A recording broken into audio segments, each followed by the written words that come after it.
പിന്നെ ഉരുളൻകിഴങ്ങ്, ക്യാരറ്റ്, അതുപോലെ തന്നെ തക്കാളിയൊക്കെ ചേർത്ത് നല്ല ടേസ്റ്റി ആയിട്ടുള്ളൊരു ചാറ് കറി ഉണ്ടാക്കാം. ഇപ്പോൾ അരപ്പൊന്നുമില്ല ഇതിൽ, പെട്ടെന്ന് ഉണ്ടാക്കാൻ പറ്റുന്നൊരു കറിയാണ്.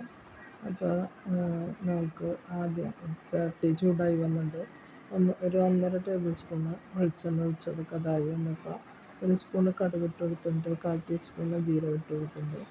അതായി വന്നപ്പോൾ ഒരു 2 സവാള ഇട്ട് കൊടുത്തിട്ടുണ്ട്.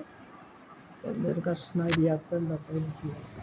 അപ്പം ബാച്ചിലേഴ്സിനും അതുപോലെ നമ്മൾ ജോലിക്കാരൊക്കെ ആണെങ്കിൽ ഞാനൊക്കെ അത് ആദ്യം ചെയ്യാറുണ്ട്. ജോലിക്ക് പോകുന്ന സമയത്ത് റിട്ടയറായപ്പോൾ അതിൻ്റെ ആവശ്യമില്ല. പെട്ടെന്ന് ഉണ്ടാക്കാൻ പറ്റുന്നത് നമ്മൾ ചപ്പാത്തിയുടെ കൂടെയോ പൂരിയുടെ കൂടെയോ അതുപോലെ അപ്പം, ചോറ് എല്ലാത്തിൻ്റെ കൂടെയും പൗഡർ കറിയായിട്ടത്. പിന്നെ വളരെ എളുപ്പമാണതാണ്. ഈ നമ്മളിപ്പോൾ തലേദിവസമൊക്കെ അരിഞ്ഞ് വയ്ക്കില്ല, ജോലിക്കാരൊക്കെ അങ്ങനെയാണ്. ഞാനൊക്കെ അങ്ങനെ ചെയ്യാറുണ്ട്. ഇപ്പോൾ ഉരുളൻകിഴങ്ങ്, ക്യാരറ്റ് അങ്ങനെയുള്ള സാധനമൊക്കെ അരിഞ്ഞ് നമുക്ക് ആക്കി വയ്ക്കാമല്ലോ, ഫ്രിഡ്ജിൽ വയ്ക്കാം.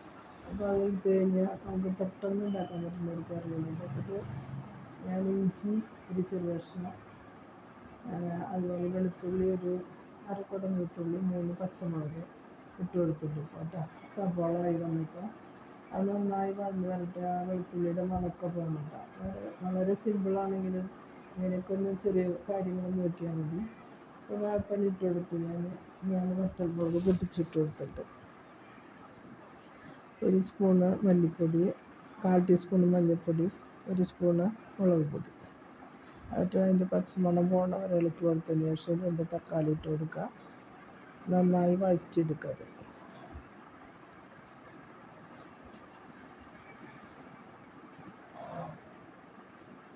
വഴന്ന് വന്നതിന് ശേഷം നമുക്ക് പിന്നെ കുറച്ച് ഉപ്പിട്ട് കൊടുത്തിട്ടുണ്ട് കേട്ടോ. ആവശ്യത്തിന് ഉള്ള ഉപ്പിട്ട് കൊടുത്ത് 1 സ്പൂണ്.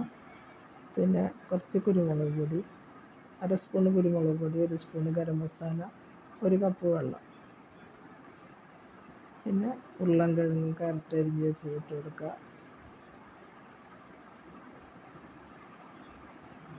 നന്നായി ഇളക്കി യോജിപ്പിച്ചതിന് ശേഷം നമുക്ക് വേവിച്ചെടുക്കാം.